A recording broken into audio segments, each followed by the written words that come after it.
नमस्कार दोस्तों, अगर आपको भी भारत और बांग्लादेश के बीच खेला गया चैंपियंस ट्रॉफी का दूसरा मुकाबला पसंद आया हो तो इस वीडियो को दिल से एक लाइक जरूर करें। दोस्तों, आईसीसी चैंपियंस ट्रॉफी 2025 का दूसरा और अब तक का सबसे रोमांचक सांसों को रोक देने वाला महामुकाबला आज क्रिकेट इतिहास की दो बड़ी टीमें भारत और बांग्लादेश के बीच दुबई इंटरनेशनल स्टेडियम दुबई में खेला गया। ऐसे में मुकाबले की शुरुआत हुई बांग्लादेश के टॉस जीतने को लेकर। जी हाँ, आज के इस रोंगटे खड़े कर देने वाले महामुकाबले में कप्तान नजमुल हुसैन शांतो ने टॉस जीता और पहले बल्लेबाजी करने का फैसला किया और विपक्षी टीम भारत को गेंदबाजी के लिए आमंत्रित किया था। फिर मुकाबला शुरू हुआ। रनों की बारिश करने के इरादे से बांग्लादेश की ओर से तंजिद हसन और सौम्य सरकार ओपनिंग बल्लेबाजी करने के लिए मैदान में उतरे। दोस्तों, इन दोनों ही बल्लेबाजों के कंधों पर इस महामुकाबले में अपनी टीम को एक विस्फोटक ओपनिंग शुरुआत दिलाने की बड़ी जिम्मेदारी थी। लेकिन दोस्तों, भारत के खिलाफ इस महामुकाबले में बांग्लादेश की शुरुआत काफी खराब रही। जी हाँ, और पहला ओवर लेकर आए तूफानी गेंदबाज मोहम्मद शमी ने ओवर की छठी गेंद पर ही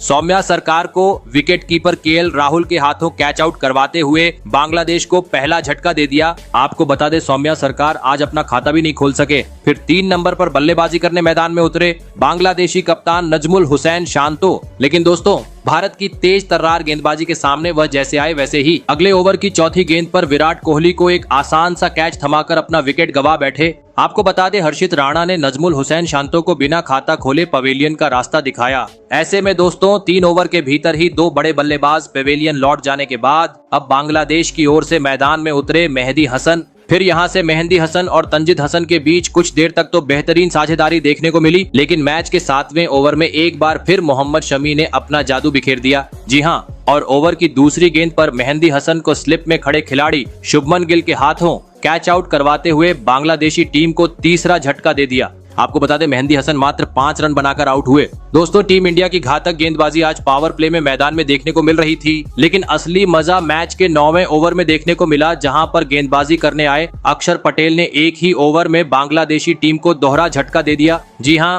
पहले दूसरी गेंद पर तंजिद हसन को विकेट कीपर केएल राहुल के हाथों कैच आउट करवाया, तो वही अगली ही गेंद पर मैदान में उतरे नए बल्लेबाज मुशफिकुर रहीम का भी पत्ता साफ कर दिया। आपको बता दें, तंजिद हसन जहां 25 रन बनाकर आउट हुए, तो वही मुशफिकुर रहीम आज अपना खाता भी नहीं खोल सके। दोस्तों, टीम इंडिया की घातक गेंदबाजी के सामने अब बांग्लादेशी टीम पूरी तरीके से बिखर चुकी थी, क्योंकि पावर प्ले के पहले 10 ओवर में ही अब बांग्लादेश के 5 बड़े बल्लेबाज पेवेलियन लौट चुके थे और अभी तक मात्र 39 रन ही स्कोरबोर्ड पर लगा पाए थे। ऐसे में टीम इंडिया के सामने एक सम्मानजनक लक्ष्य खड़ा करना था, तो अब पावर प्ले के बाद मैदान में मौजूद जाकिर अली और तौहिद हृदय को संभलकर बल्लेबाजी करते हुए एक साझेदारी निभाने की जरूरत थी। और दोस्तों, ऐसा ही कुछ इसके बाद देखने को भी मिला। जी हाँ, मैदान में मौजूद बांग्लादेश के दोनों ही बल्लेबाजों ने 5 विकेट गिर जाने के बाद भारतीय गेंदबाजों का सूझबूझ के साथ सामना किया और सीधी बल्लेबाजी करते हुए धीमी गति से ही सही, लेकिन बांग्लादेशी टीम का स्कोर बोर्ड आगे बढ़ना शुरू कर दिया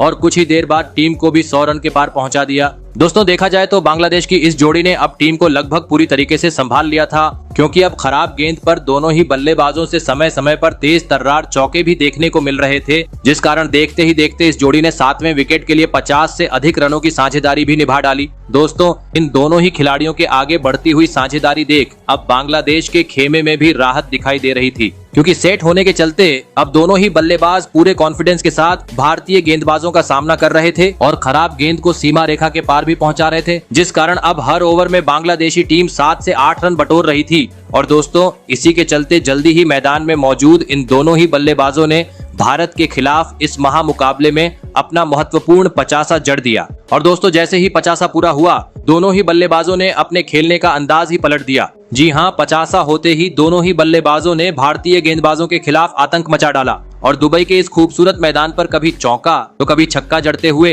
तूफानी गति से बांग्लादेशी टीम का स्कोरबोर्ड आगे बढ़ना शुरू कर दिया। दोस्तों, एक वक्त पूरी तरीके से दबाव में आ चुकी बांग्लादेशी टीम से भारत के खिलाफ आज गजब का पलटवार मैदान पर अब देखने को मिल रहा था, क्योंकि अब बांग्लादेशी बल्लेबाज स्पिनर रहो या तेज गेंदबाज हर किसी को सीमा रेखा के पार भेज रहे थे, जिस कारण भारतीय कप्तान रोहित शर्मा के चेहरे पर टेंशन अब साफ दिखाई देने लगी थी, क्योंकि इन दोनों ही खिलाड़ियों ने अपने साझेदारी को अब 150 रन के पार पहुंचा दिया था। ऐसे में मुकाबले में वापसी करनी थी, तो किसी भी हाल में अब इस जोड़ी को तोड़ना जरूरी हो चुका था। और दोस्तों, आखिरकार एक बार फिर ये काम करके दिखाया। मैच का 45वां ओवर लेकर आए मोहम्मद शमी ने। जिन्होंने ओवर की चौथी गेंद पर जाकिर अली को विराट कोहली के हाथों कैच आउट करवाते हुए बांग्लादेशी टीम को छठा झटका दे दिया। आपको बता दें जाकिर अली 68 रन की शानदार पारी खेल आउट हुए। फिर अब बांग्लादेश की ओर से मैदान में उतरे रिशाद हुसैन और आते ही उन्होंने गेंदबाजी करने आए अक्षर पटेल पर ढाबा बोल दिया और आतिशी अंदाज में एक जोरदार चौका और 2 आसमानी छक्के चढ़ते हुए इस ओवर में 20 रन बटोर डाले। लेकिन दोस्तों एक अच्छी शुरुआत मिलने के बावजूद वह अपने पारी को ज्यादा वक्त इसके बाद आगे नहीं बढ़ा पाए और अगले ओवर में हर्षित राणा की गेंद पर हार्दिक पांड्या को एक आसान सा कैच देकर 18 रन की पारी खेल पवेलियन चलते बने। साथ ही इसके बाद मैदान में उतरे तंजीम हसन भी अगले ओवर में बोल्ड होते हुए पवेलियन लौट गए, जिस कारण लगने लगा बांग्लादेशी टीम सम्मानजनक लक्ष्य तक भी पहुंच नहीं पाएंगी। लेकिन दोस्तों एक छोर पर खड़े तौहीद हृदय ने अपना शानदार खेल जारी रखा और भारत के खिलाफ इस महामुकाबले में अपना ऐतिहासिक शतक जड़ते हुए टीम को 220 रन के पार पहुंचा दिया और यह महामुकाबला जीतने के लिए भारतीय टीम के सामने 229 रनों का विशाल लक्ष्य खड़ा कर दिया। ऐसे में दोस्तों इसके बाद बांग्लादेश से मिले 229 रनों के लक्ष्य का पीछा करने भारत की ओर से कप्तान रोहित शर्मा और शुभमन गिल बल्लेबाजी करने के लिए मैदान में उतरे। दोस्तों बांग्लादेश ने दिया हुआ लक्ष्य बड़ा था, ऐसे में दोनों ही बल्लेबाजों पर विस्फोटक अंदाज में शुरुआत दिलाने की बड़ी जिम्मेदारी थी और दोस्तों ऐसा ही कुछ देखने को भी मिला। जी हां, मैदान में आते ही भारत के दोनों ही ओपनिंग बल्लेबाजों ने बांग्लादेशी गेंदबाजों के खिलाफ अपना बेहतरीन खेल दिखाया और अपनी पारी की पहली ही गेंद से ताबड़तोड़ अंदाज में बल्लेबाजी करते हुए तेज गति से टीम का स्कोर आगे बढ़ना शुरू कर दिया। लेकिन दोस्तों असली मजा मैच के 5वें ओवर में देखने को मिला, जहां पर स्ट्राइक पर खड़े बल्लेबाज कप्तान रोहित ने आतंक मचा दिया और एक ही ओवर में 3 करारे चौके जड़ डाले। दोस्तों पावर प्ले में ही आज भारत के दोनों ही ओपनिंग बल्लेबाजों का आक्रामक रूप मैदान में देखने को मिल रहा था, क्योंकि एक छोर से रोहित तो दूसरी छोर से शुभमन गिल पहले 10 ओवर में ही बुरी तरह बांग्लादेशी गेंदबाजों की पिटाई कर रहे थे, जिस कारण काफी बेहतरीन तरीके से टीम इंडिया आगे बढ़ रही थी। लेकिन दोस्तों तभी पावर प्ले के अंतिम ओवर में विस्फोटक बल्लेबाजी कर रहे कप्तान रोहित अपना धैर्य खो बैठे और एक बार फिर बड़ा शॉट खेलने के चक्कर में कैच आउट होते हुए अपना कीमती विकेट गवा बैठे। आपको बता दें कप्तान रोहित 41 रन की पारी खेल आउट हुए। ऐसे में अब 3 नंबर पर बल्लेबाजी करने मैदान में उतरे टीम इंडिया के किंग विराट कोहली। दोस्तों भले ही पावर प्ले के भीतर कप्तान रोहित अपना विकेट गवा चुके थे, लेकिन ताबड़तोड़ बल्लेबाजी के चलते पहले 10 ओवर में ही अब भारतीय टीम ने 70 रन स्कोर बोर्ड पर लगा दिए थे।